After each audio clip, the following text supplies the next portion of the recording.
All right. Take number like 3. This is like the third time I've been trying to make this video. What's up? My name's Andrew. I'm True. True Life Humanity. Create yourself. You're the artist. You're the visionary. Dream yourself into existence with 100% confidence and live your truth. Yeah, I haven't consulted the tarot in a little while, but we've had some good stuff going on in life. The vibe has really shifted. Things are shifting into a really beautiful state of abundant creative flow, I should say.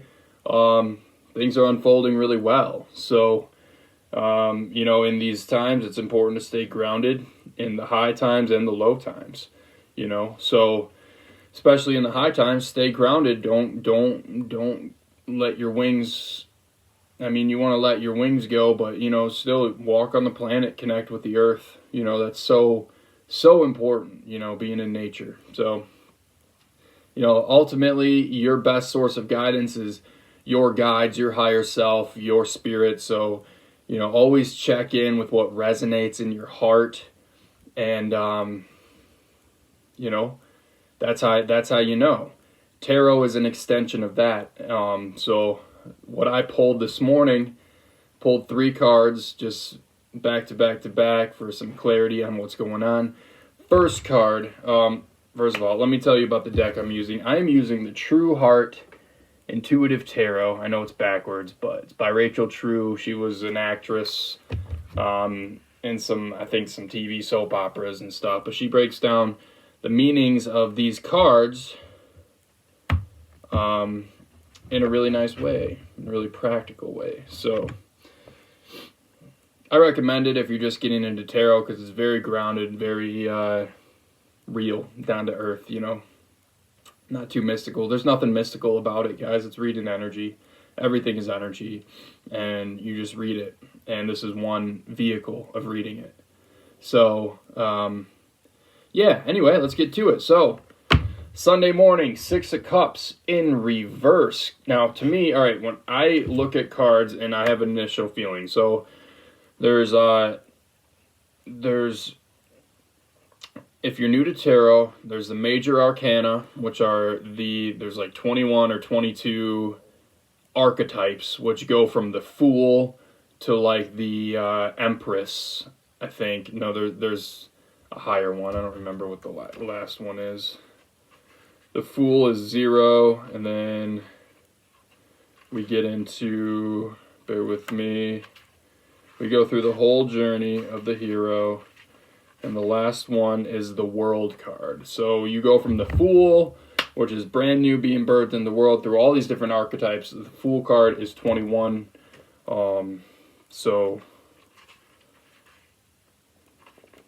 the Fool card is 0, and the World card is 21. So there's 22 major arcana. Then in the minor arcana, you have suits and numbers, just like in a regular deck of cards. So you have cups, wands, swords, and discs. Some people call the discs pentacles. Some people call the wands staffs, but cups, in very general terms, this is how I relate to them. Cups, representative of emotions. Sword, representative of thoughts, air, intellect. So, and each one has an element too. So, cups is water, emotions. Swords is air, intellect, thought. The other one, wands. Wands is fire, which to me represents magic, spirit. And then discs is earth, which represents material, abundance, gold, coins, material things in the material world. That's how I break it down. If you look up numerology, you can get a basic vibe for what all the numbers mean, from 0 to 10.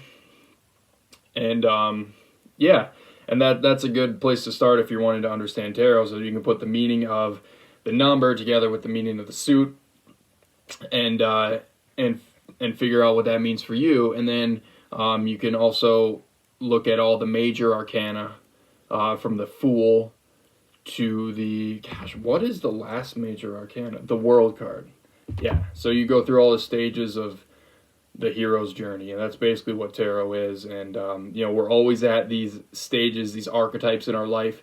There's a lot of these different energies at play all the time.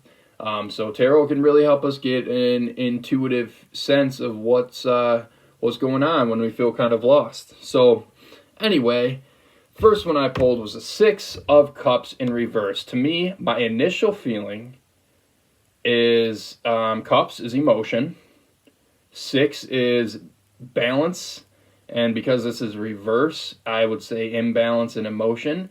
I would almost venture to say some impulsivity is at play, some immaturity is at play for me. Because I asked for a reading just on me. So that's my initial feeling. Maybe I have something out of balance. Maybe I have some impulsive energy going on that's not really grounded. That's not really, maybe I'm a little too excited, which definitely is the case for me a lot of the time. I get very super excited and passionate, but for every high there's also the equal low. So you got to be patient, you got to be careful and patient and have balance with all these things.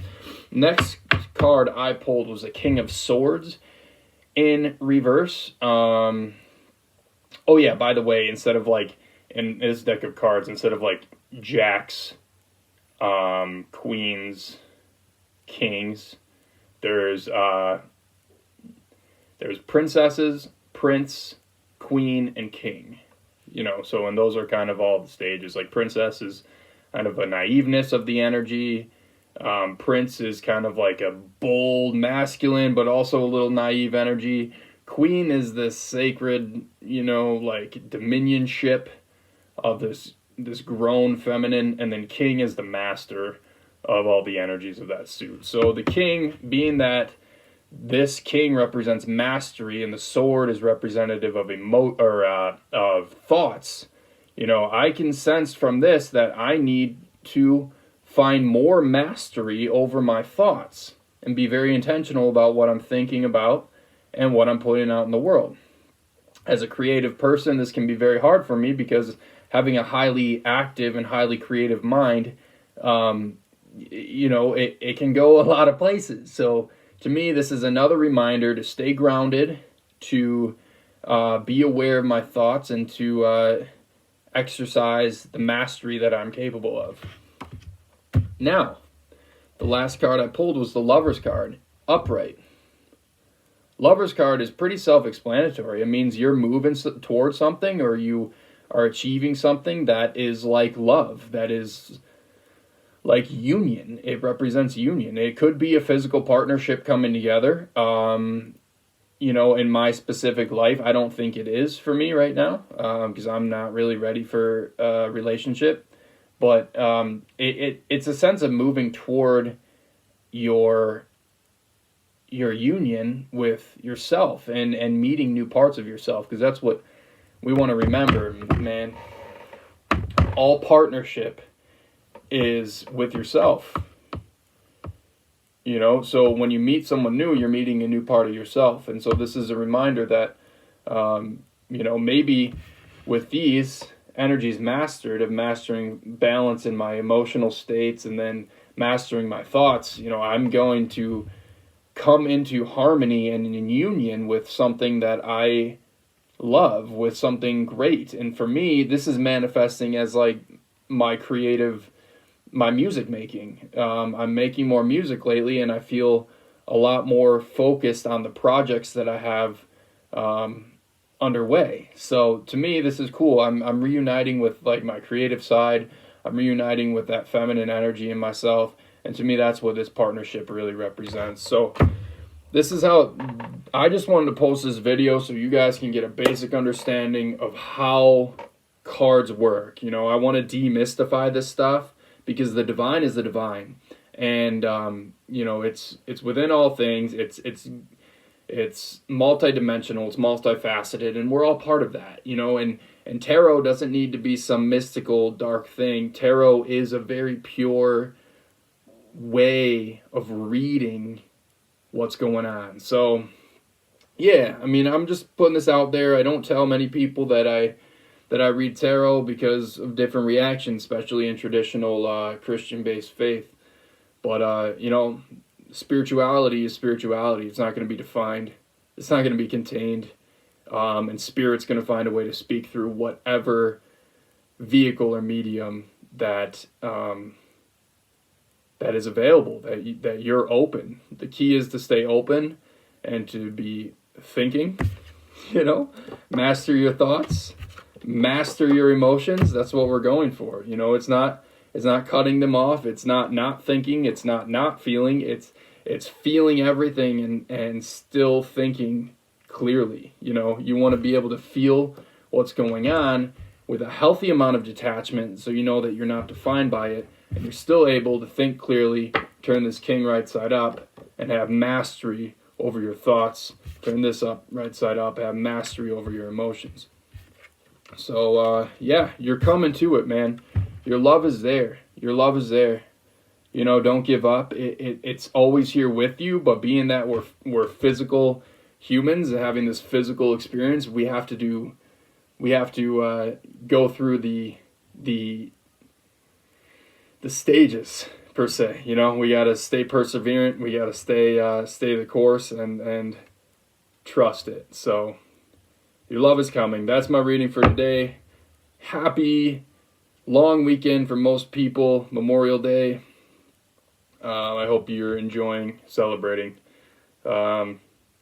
Much love. Stay true. True life, humanity. Create yourself. Peace.